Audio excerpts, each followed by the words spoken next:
जब भी मार्केट में फ़्रेश फ्रूट आता है, फ़्रेश फ्रूट हमेशा सस्ता होता है।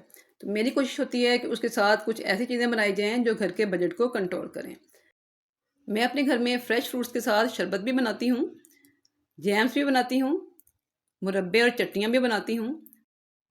तो आज भी मैंने आपके साथ एक ऐसी ही रेसिपी शेयर करनी है। मैं बना रही हूँ आज अंगूर का जैम। तो रेसिपी तो बहुत ही आसान है, सादा सी है, मिनटों में बन जाएगी। देखने में आपको मुश्किल लगता है। आप भी अपने घर में फ़्रेश फ्रूट्स लेकर आएँ और उनके साथ मुख्तलिफ़ किस्म के जैम्स बनाएँ।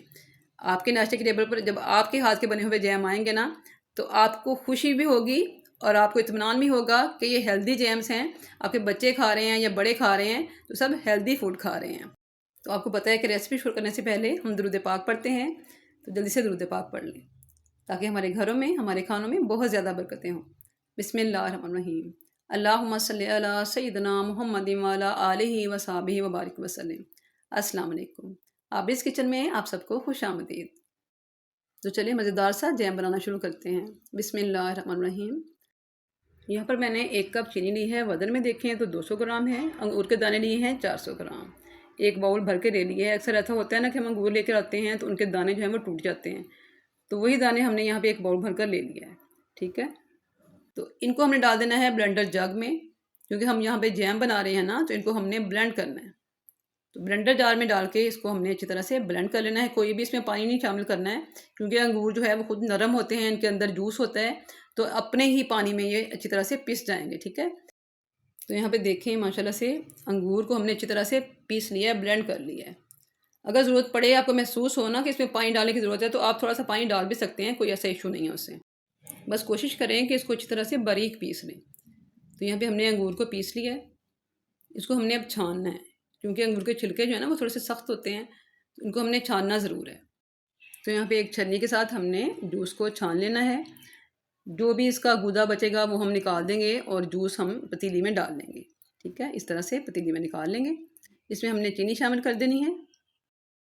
तो अगर ज़्यादा मीठा खाते हैं ना, तो चीनी को थोड़ा सा बढ़ा भी सकते हैं, और कम खाते हैं तो थोड़ा सा कम भी कर सकते हैं। घर में चीज़ बनाने का यही फ़ायदा होता है कि टेस्ट आप अपनी मर्ज़ी से सेट कर सकते हैं। तो यहाँ पे आप देख रहे हैं कि रंग जो है ना वो बहुत फीका फीका सा है।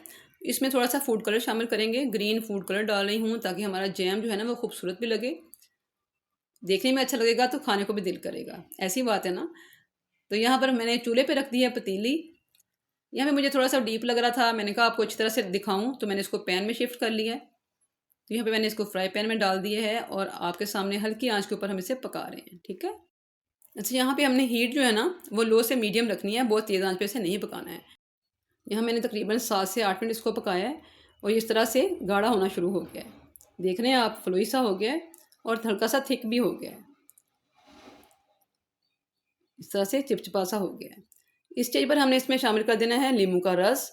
1 टेबलस्पून भर के डालेंगे। वो वाली वीडियो में से स्किप हो गई है, तो आपने इसमें इस स्टेज पर नींबू का रस शामिल करना है 1 टेबलस्पून। ठीक है, इससे क्या होगा, इससे हमारा जैम जो है वो एक तो बिल्कुल भी जमेगा नहीं और दूसरा ख़राब भी नहीं होगा।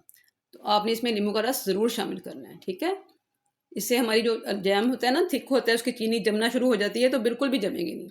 आपका जैम फ्रेश रहेगा और ऐसे लगेगा जैसे आपने अभी बनाया। यहाँ मैं इसको थोड़ा सा और पकाऊंगी, 2 से 3 मिनट और पकाएंगे और इसको चेक कर लेंगे।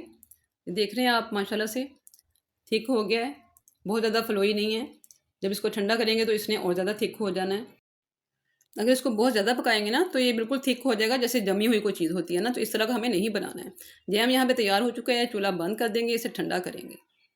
देख रहे हैं आप, इस तरह से इसके ड्रॉप्स जो है ना वो गिरने चाहिए, तो इसका मतलब है कि जैम जो है वो तैयार हो चुका है, बहुत फ्लोई नहीं है। ठीक है, तो जैम को यहाँ पे थोड़ा सा हमने ठंडा कर लिया है।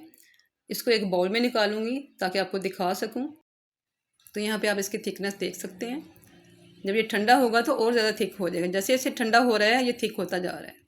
इसके ड्रॉप्स आप गिरते देख रहे हैं, ये इसकी थिकनेस की निशानी है। तो इसका टेक्सचर आपने देखा है, बिल्कुल ऐसा ही होना चाहिए। तो यहाँ पर हमने आज बनाया है अंगूर का जैम, बहुत ही मज़ेदार बना है और मिनटों में तैयार हो चुका है। तो इसको ठंडा कर लिया है। ठंडा करके हम इसको किसी भी बॉटल में, किसी भी जार में भर लेंगे।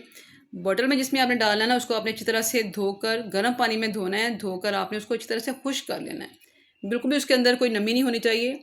बिल्कुल साफ़ सुथरी बोतल होगी तो आपका जो जैम है वो तकरीबन 1 से 2 साल बिल्कुल भी ख़राब नहीं होगा। ये मैं आपको गारंटी देती हूँ। तो यहाँ पर जैम की रेसिपी कंप्लीट हो चुकी है। वीडियो अच्छी लगे तो लाइक ज़रूर कीजिएगा, चैनल पर नए हैं तो सब्सक्राइब ज़रूर कीजिए, बेल नोटिफिकेशन को ज़रूर दबाएं ताकि मेरे हर नई आने वाली रेसिपी का नोटिफिकेशन जल्दी से आपको मिल जाया करे। इस वीडियो को अपनी फ्रेंड्स फैमिली में ज़रूर शेयर करें, फीडबैक ज़रूर दें, मुझे बताएं कि आपको मेरी रेसिपीज़ कैसी लगती हैं। रेसिपी यहाँ पर कंप्लीट हो चुकी है। दुआ में हमेशा याद रखें। नई रेसिपी तक के लिए अल्लाह हाफिज़।